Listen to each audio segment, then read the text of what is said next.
Pak Quraisy itu istrinya pakai jilbab, ya kan? Anaknya yang paling tua pakai jilbab. Ini pakai jilbab. Najwa kok enggak pakai jilbab? Bismillahirrahmanirrahim. Assalamualaikum warahmatullahi wabarakatuh. Waalaikumsalam warahmatullahi wabarakatuh. Perkenalkan, nama saya Faisal Hanif dari Arsitektur 2023. Ya. Saya dari santri Pusat Studi Quran, Tafsir Quran dan Hadis juga. Yang itu kan Ustadz Fajar. Saya ada pertanyaan yang ini mungkin cukup keresahan saya sebagai mahasiswa UI yang juga memiliki keresahan tentang tantangan zaman. Muslim hari ini secara ritual bertauhid, tetapi cara hidupnya menggunakan moral sekular dan pragmatis. Khususnya di kampus saya tercinta ini, terkadang hal ini juga mungkin secara tidak sengaja dipromosikan oleh guru-guru kami yang juga diaminkan oleh mahasiswa. Nah, saya takut bila saja UI itu hanya menjadikan Islam sebatas nama saja.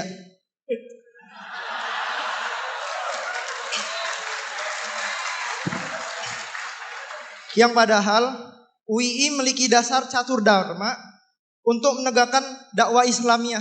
Jadi kayak punya dasar yang kuat untuk menegakkan moral Islam gitu. Nah, apakah panjenengan melihat adanya cara menjembatani antara tradisi, modernitas, logika, dan visi Quran gitu?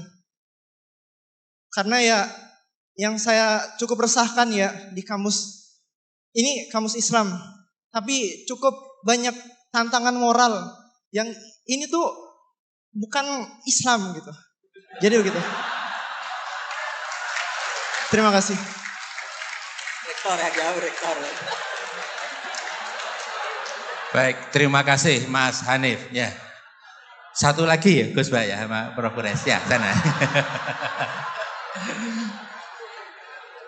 Bismillahirrahmanirrahim.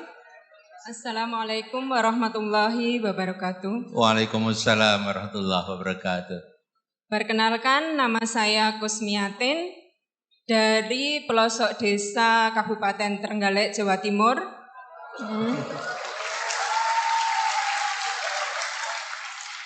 Alhamdulillah pada hari ini saya mendapat kesempatan untuk bisa bertemu dengan Gus Bahak dan Prof. Quraisy Shihab. Lantaran anak saya dua-duanya kuliah di sini dan bekerja di sini. Untuk pertanyaan sebelumnya dari para akademisi, pertanyaan ini dari ibu rumah tangga yang tidak punya pendidikan tinggi, tapi berharap anak-anaknya punya pendidikan tinggi dan memiliki pemahaman agama yang baik. Saya ceritakan latar belakangnya dulu. Anak saya pertama sudah lulus S2, selesai 30 juz, dengan mudah dididik. Kemudian anak yang kedua laki-laki, justru di saat saya sudah mulai memiliki pemahaman bagaimana mendidik anak dengan baik, tapi justru setelah kuliah, dia tidak mau menghafal Al-Quran, dan itu membuat saya selalu bersedih. Memiliki pemikiran yang kurang baik terhadap anak. Dan mungkin ini juga dirasakan oleh banyak ibu-ibu ketika mendidik anak-anak tidak sesuai harapan. Jadi saya itu tidak memiliki pemikiran negatif terhadap anak-anak saya. Saya ingin memiliki pemikiran yang selalu positif yang akan nantinya membuat anak-anak saya itu tetap baik.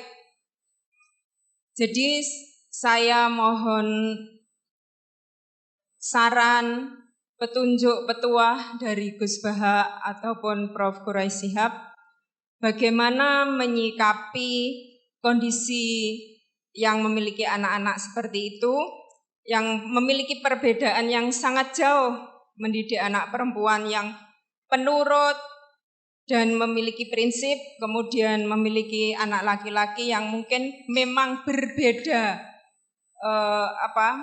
secara psikologisnya anak laki-laki dan perempuan itu. Dan menyentil tadi beasiswa, siapa tahu nanti anak saya yang S2 dapat beasiswa S3 juga di sini. Demikian, dan untuk akhir kata saya juga mohon doanya semoga anak-anak saya khususnya dan anak-anak dari ibu-ibu yang di sini atau bapak-bapak di sini nantinya bisa memiliki putra dan putri yang soleh dan solihah. Amin. Terima kasih.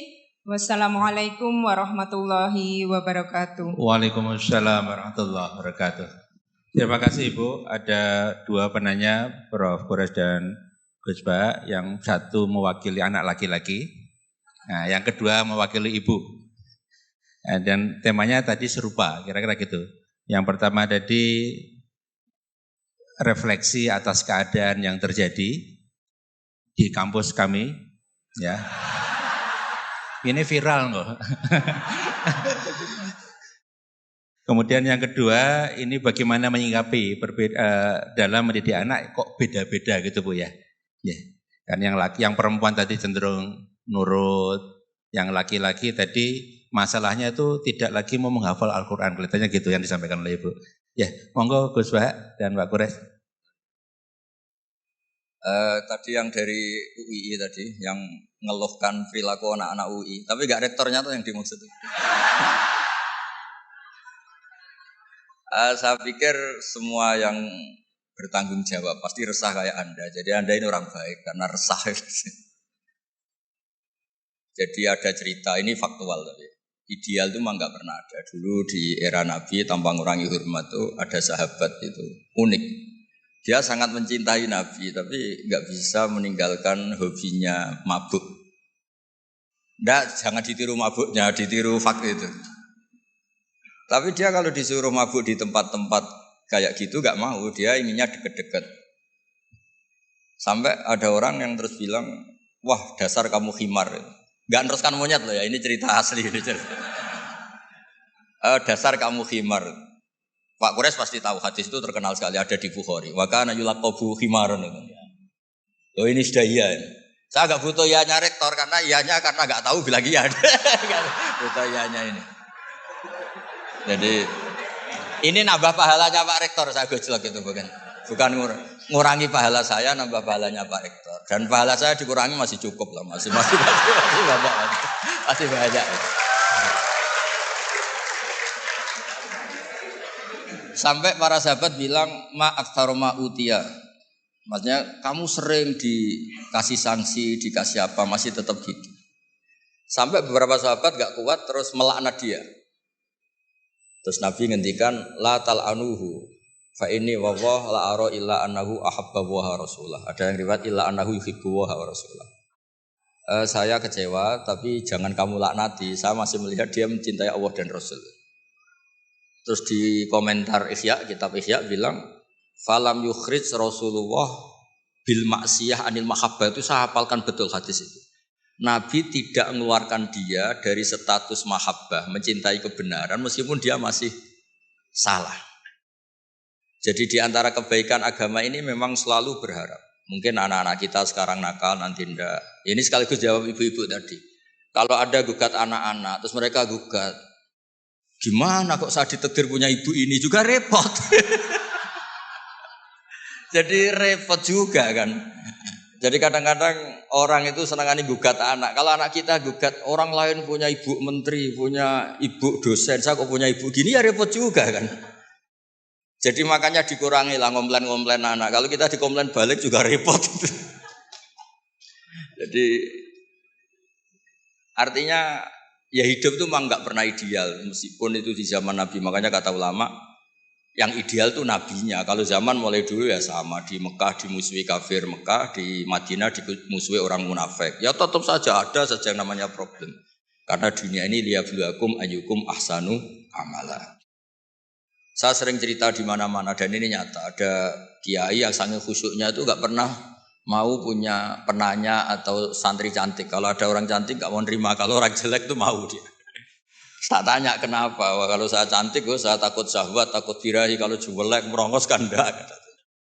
Terus saya bilang ini dasar kiai amatir kata saya. Kenapa kok amatir Gus?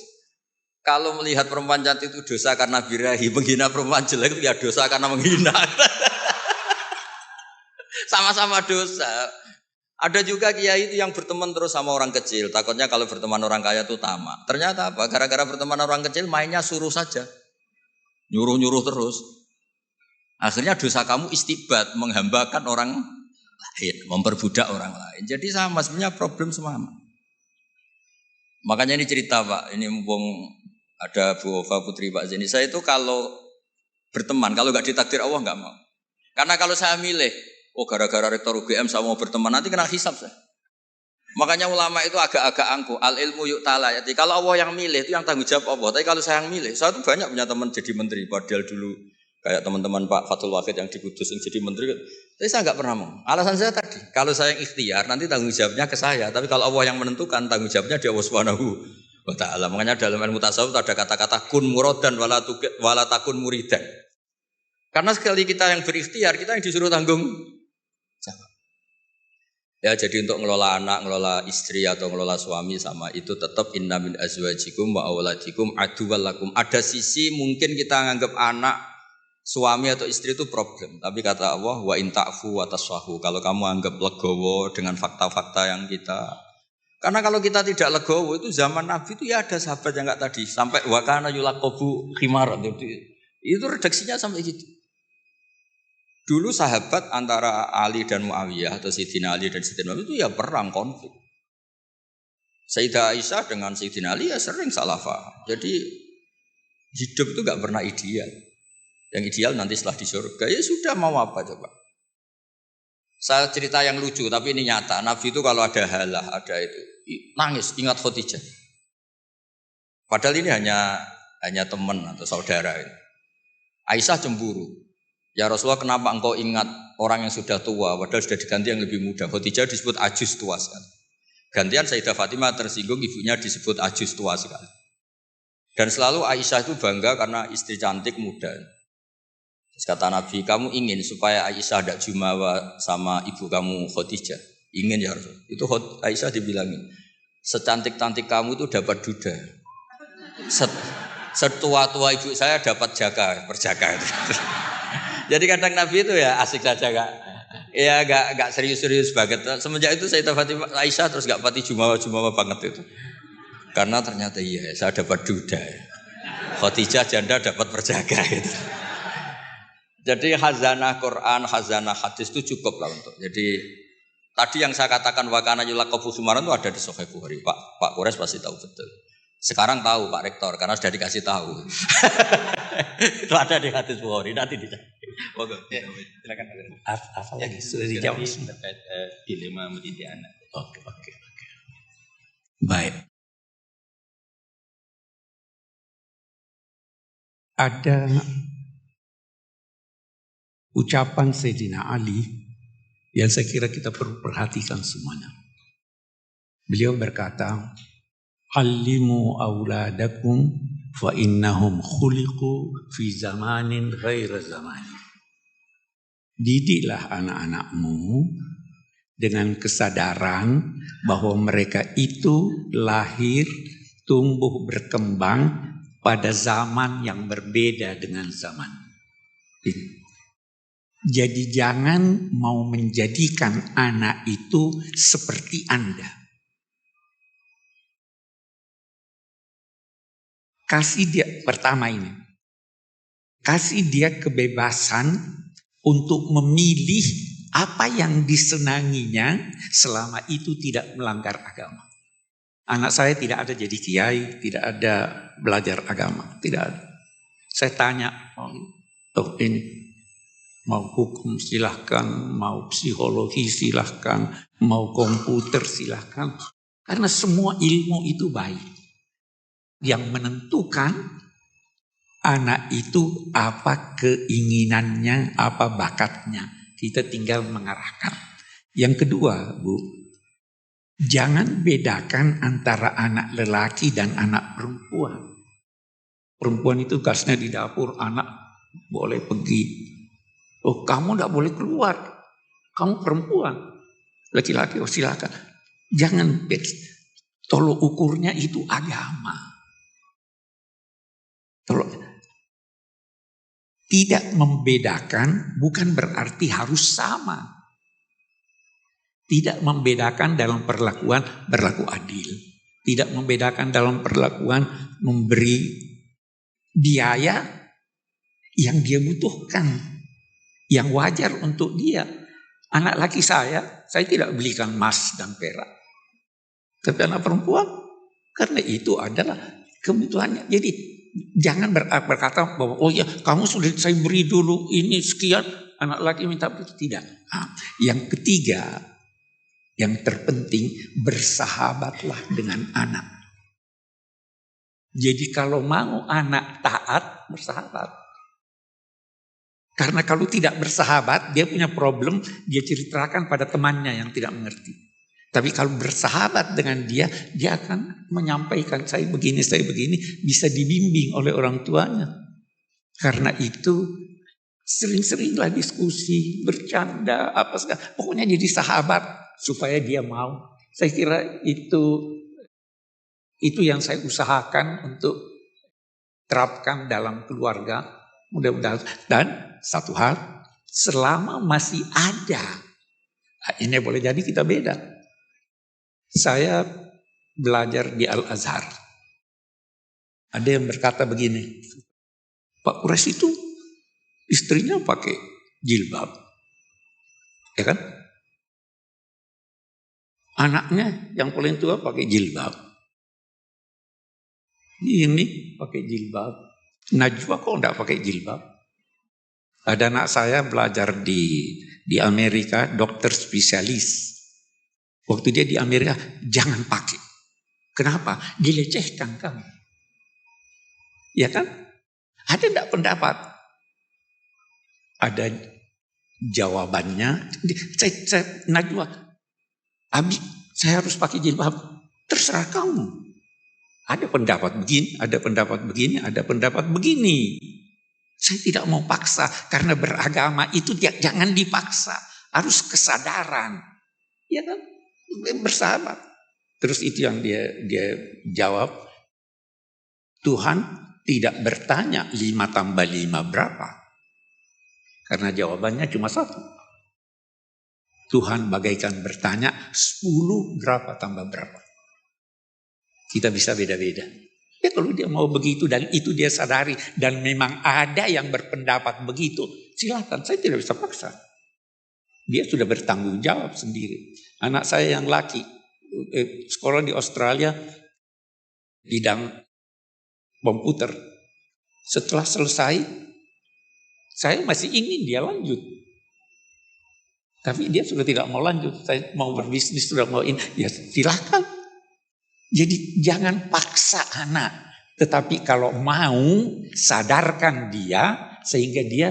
Nah, kenapa dia sadar? Karena dia bersahabat dengan Anda. Karena Anda bersahabat dengan dia.